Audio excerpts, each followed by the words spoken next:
Mas a primeira investigação que a gente faz, como classicamente a maior parte das mulheres com síndrome do ovário policístico tem resistência à insulina, essa deve ser a primeira pesquisa a ser feita. Se a paciente realmente tem resistência à insulina ou não.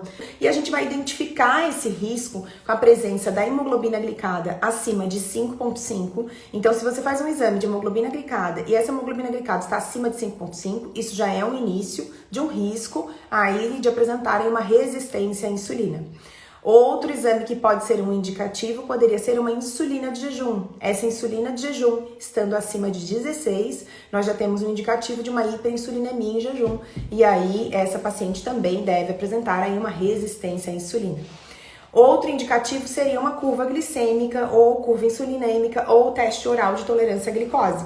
Quando temos valores pós-prandiais acima de 140, em qualquer ponto da curva, no primeiro, no segunda hora, quando é curva glicêmica, na terceira hora, obrigatoriamente, a gente já tem que ter uma glicemia em torno de 100, né? Então, se a gente tiver uma glicemia acima de 100, a gente tem aí um indicativo que essa paciente possa ter uma resistência à insulina.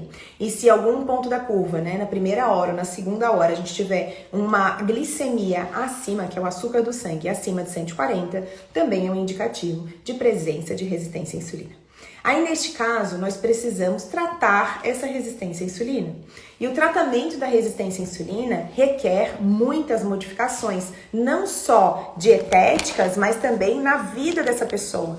A atividade física é muito importante e a recomendação é que se faça 150 minutos de exercício físico por semana. Idealmente, que esses 150 minutos sejam principalmente de exercícios aeróbicos. Pode fazer uma junção entre aeróbicos e anaeróbicos, e a gente está falando de um mínimo de exercício. Quando a gente fala de 150 minutos por semana, a gente está falando só de 30 minutinhos 5 vezes na semana. Então, de segunda a sexta, teríamos que fazer exercício, 30 minutos de exercício, preferencialmente aeróbicos. Isso é muito importante, porque o exercício físico, primeiro, expõe melhor os receptores de insulina da membrana, que muitas vezes estão internalizados. Quando a paciente é uma paciente sedentária, o que acontece? No sedentarismo, a gente vai ter mais ácidos graxos livres e a gente vai ter uma internalização desses receptores de insulina.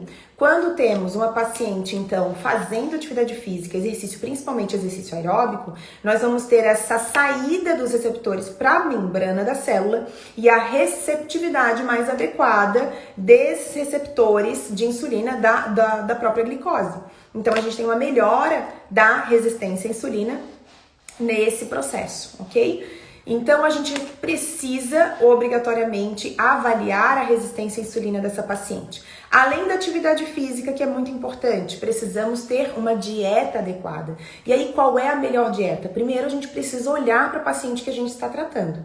Qual seria o melhor tipo de dieta e que estratégias nutricionais nós precisamos fazer para que essa paciente tenha uma regularização aí dessa glicemia, uma melhora e uma diminuição do risco, né, de desenvolvimento do diabetes. Então, a gente tem vários estudos de crononutrição e uma questão que já está ficando bem documentada e que é muito interessante na paciente com síndrome do ovário policístico, mas na maior parte da população em geral, é o jejum de 12 horas noturno. Então, o jejum de 12 horas, ele parece ter um efeito interessante para diminuição de doenças crônicas, diminuição do desenvolvimento do diabetes, da melhora da resistência à insulina. Não é suficiente para induzir melhora como perda de peso. Na perda de peso, a gente precisa associar essa estratégia de jejum de 12 horas com estratégias de diminuição de consumo calórico, restrição calórica, né?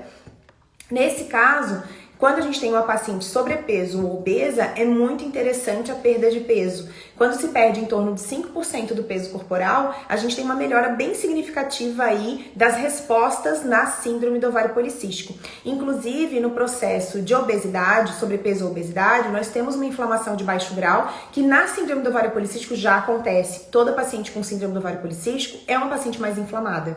Com obesidade, isso fica ainda pior. E esse processo vai piorar também a taxa de implantação.